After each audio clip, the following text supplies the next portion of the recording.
Teisha Bader with Shalom TV's news update for Tuesday, June the 18th, 2013.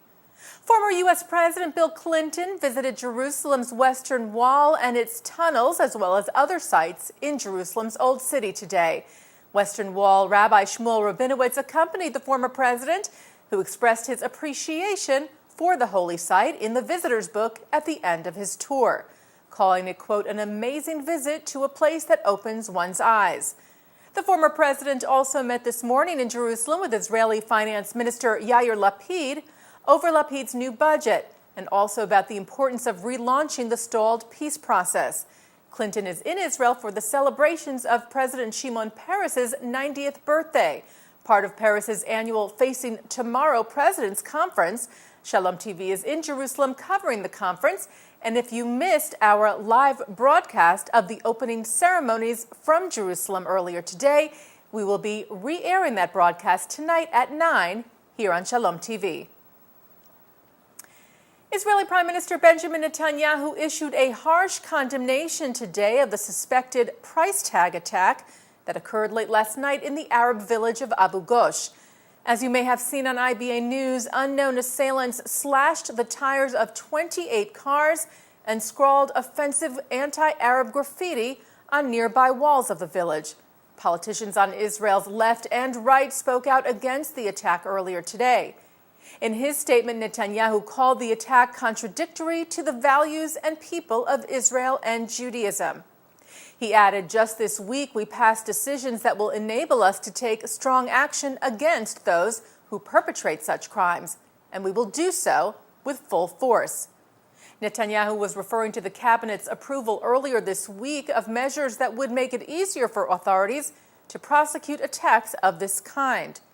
Israel police are investigating the incident. They suspect that Jewish extremists are responsible, using vandalism to express opposition to Israeli government policies they consider pro-Palestinian and anti-settler. And here in the U.S., condemnation of the Abu Ghosh attack was heard as well, echoing Netanyahu's sentiments. Anti-Defamation League National Director Abe Foxman said we join Israel's leadership in strongly condemning this heinous attack in Abu Ghosh, which is contrary to Jewish values and democratic ideals. American Jewish Committee Executive Director David Harris said whether these despicable assaults are organized or one-off acts of hooliganism, price tag attacks are threats to Israeli democracy, and every effort must be made to put them to an end. Meanwhile, around 100 people protested in Abu Ghosh this evening against the price tag attack, among them Knesset members Likud Beiteinu's Ruby Rivlin and Hatnua's Amram Mitzna. Abu Ghosh is situated just a few miles west of Jerusalem, sitting among Jewish towns and agricultural settlements, and has traditionally enjoyed good relations with its Jewish neighbors. And Jewish groups here in the U.S. are weighing in on another issue in Israel. They're calling for civility in the campaign being run for the position of Israel Chief Rabbi. The calls follow the harassment of one of the candidates for the position, Rabbi David Stav, following an incident Sunday at a wedding Stav was attending, where he was shoved and verbally abused by several Haredi ultra-Orthodox young men. The night before that, Stav was labeled a, quote, wicked man by Shas spiritual leader Rabbi Ovadia Yosef, who said that Stav was a danger to Judaism. In addition to the voices in Israel condemning the attacks against Stav, Jewish organizations here in the U.S. are doing so as well. American Jewish Committee Executive Director David Harris called the assault on Stav by fellow Jews painful and inexcusable.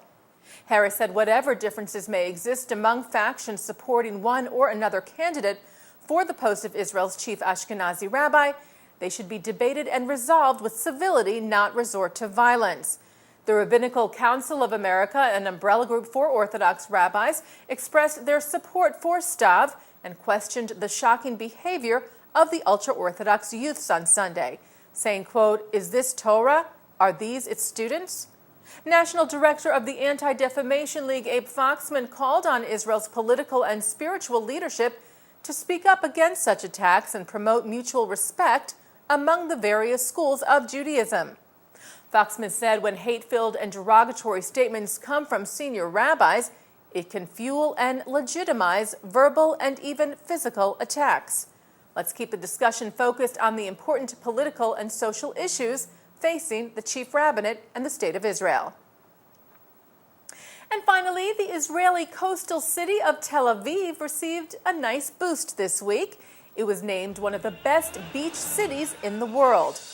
National Geographic ranked Tel Aviv in 9th place out of the top 10 beach cities worldwide, calling it Miami Beach on the Mediterranean and the Dionysian counterpart to religious Jerusalem.